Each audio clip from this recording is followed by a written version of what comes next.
അമ്മേ, ഞാൻ നവരാത്രി പൂജ ചെയ്തു. താംബൂലം വാങ്ങാനായി നിങ്ങൾ കൂടി വരണം. എന്താ ഞങ്ങൾ നിങ്ങൾ താഴ്ന്ന ജാതിക്കാരുടെ വീട്ടിൽ വന്ന് താംബൂലം എടുക്കണമെന്നോ? ഓട്ട മത്സരത്തിന് വരുമ്പോലെ വന്ന് പറയുന്നു. പൊയ്ക്കോ ഇവിടുന്ന്.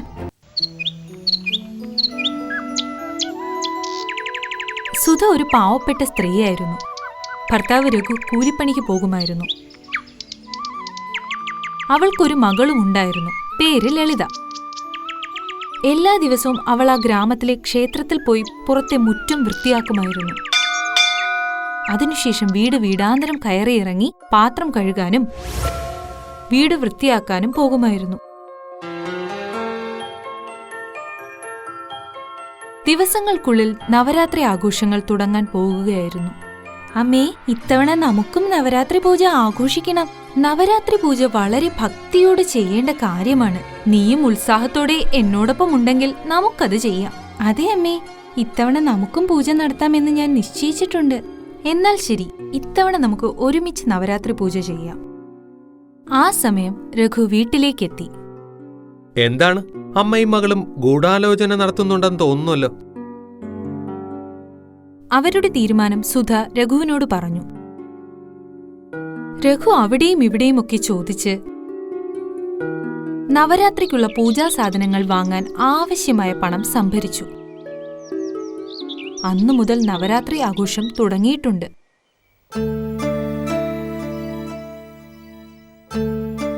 ലളിത, രാവിലെ മുതൽ നീ ഒന്നും കഴിച്ചില്ലല്ലോ. നിനക്ക് വിശക്കുന്നുണ്ടോ?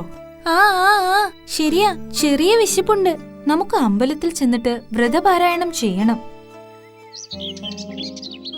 ദുർഗാദേവിക്ക് സമർപ്പിക്കാൻ പൂക്കളുമായി ഇരുവരും ക്ഷേത്രത്തിലേക്ക് പോയി.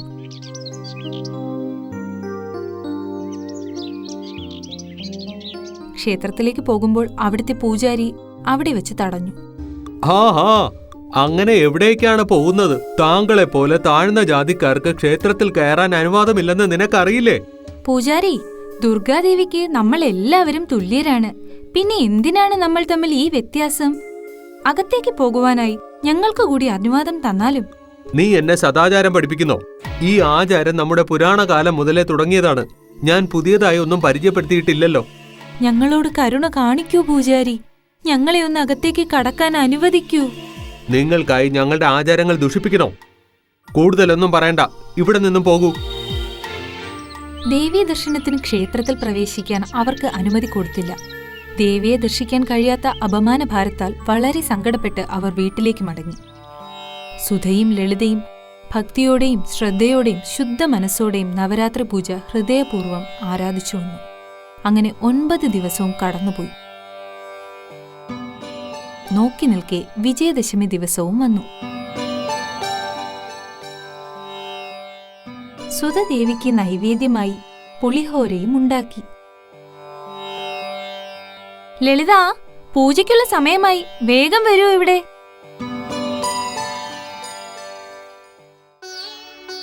അങ്ങനെ അവസാന ദിവസത്തെ പൂജാതി കർമ്മങ്ങൾ ഒക്കെയും ചെയ്തു. അമ്മേ, പൂജാരി ആരോടൊക്കെയോ പറയുന്നത് കേട്ടു.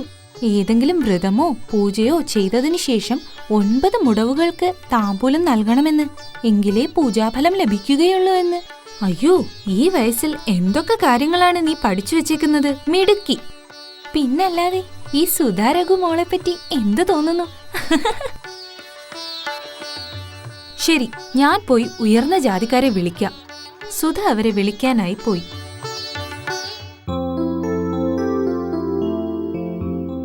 അമ്മേ, ഞാൻ നവരാത്രി പൂജ ചെയ്തു. താമ്പൂലം വാങ്ങാനായി നിങ്ങൾ കൂടി വരണം. എന്താ ഞങ്ങൾ നിങ്ങൾ താഴ്ന്ന ജാതിക്കാരുടെ വീട്ടിൽ വന്ന് താമ്പൂലം എടുക്കണമെന്നോ? ഓട്ട മത്സരത്തിന് വരുമ്പോലെ വന്ന് പറയുന്നു. ഇത് വിചിത്രമല്ലേ? ഈ പൂജയും വ്രതവും നമ്മളെപ്പോലെയുള്ള വലിയ ആളുകൾ ചെയ്യണം. നിങ്ങളെപ്പോലുള്ളവരല്ല. പൊയ്ക്കോ ഇവിടുന്ന്. അവർ സുധയെ അവിടെ നിന്ന് ഓട്ടിച്ചു വിട്ടു. ഒരാളുടെ അടുത്ത് പോയപ്പോൾ തന്നെ അവൾ നിരാശയോടെ തിരികെ വീട്ടിലേക്ക് വന്നു. എന്താ അമ്മേ ഇത്ര വൈകിയത്? എന്തു പറയാനാണ് മോളെ, താമ്പൂലം എടുക്കാൻ ആരും മുന്നോട്ട് വരുന്നില്ല. അത് പറഞ്ഞവൾ കരയാൻ തുടങ്ങി. അമ്മ വിഷമിക്കേണ്ട, അത് ദുർഗാദേവി നോക്കിക്കോളും.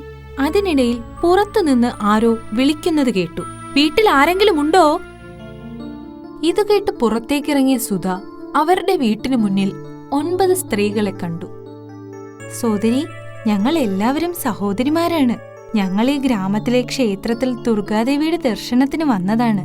ഇന്ന് വെയിൽ കൂടുതലാണ്, അതിനാൽ നല്ല ദാഹവുമുണ്ട്. കുടിക്കാൻ കുറച്ച് ശുദ്ധജലം തരാമോ? അതിനെന്താ, എല്ലാവർക്കും ഇളനീർ തരാല്ലോ.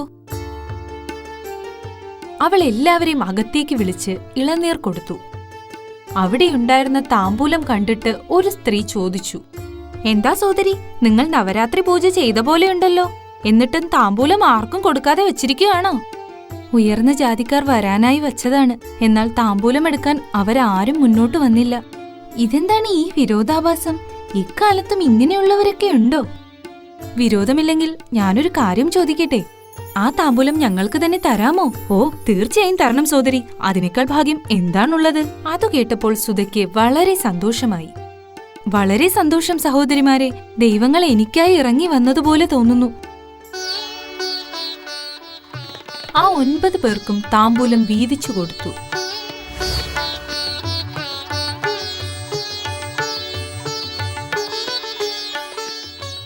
അവർ അവളെ ദീർഘസുമംഗലീ ഭവ, ആയുരാരോഗ്യ സൗഖ്യം വരട്ടെ, ഐശ്വര്യവും ഉണ്ടാവട്ടെ എന്നിങ്ങനെ ആശീർവദിച്ച് അന്തർധാനം ചെയ്തു. അതുകണ്ട് അവർ അത്ഭുതപ്പെട്ടുപോയി. ഭക്തിയോടെ ദുർഗാദേവിയെ വണങ്ങി. അപ്പോൾ അവിടെ ദുർഗാദേവി പ്രത്യക്ഷപ്പെട്ടു. അമ്മേ ദേവി, അമ്മയുടെ ദർശനത്താൽ ഞങ്ങളുടെ ജീവിതം ധന്യമായി. 100 കോടി പ്രണാമം അമ്മേ. സുധാ, നിന്റെ ഭക്തിയിൽ ഞാൻ പ്രസന്നയാണ്. അതുകൊണ്ട് തന്നെ ഞാൻ 9 രൂപങ്ങളിൽ വന്ന് നിന്നിൽ നിന്ന് താമ്പൂലം വാങ്ങിയത്. ഇനി മുതൽ നിന്റെ പ്രയാസങ്ങളെല്ലാം മാറും. ഇത്രയും പറഞ്ഞ് ദേവി അപ്രത്യക്ഷമായി. അന്നു മുതൽ അവർ നിത്യവും ദുർഗാദേവിയെ ആരാധിക്കുകയും ദുരിതബാധിതരെ സഹായിക്കുകയും സന്തോഷത്തോടെ ജീവിക്കുകയും ചെയ്തു പോന്നു.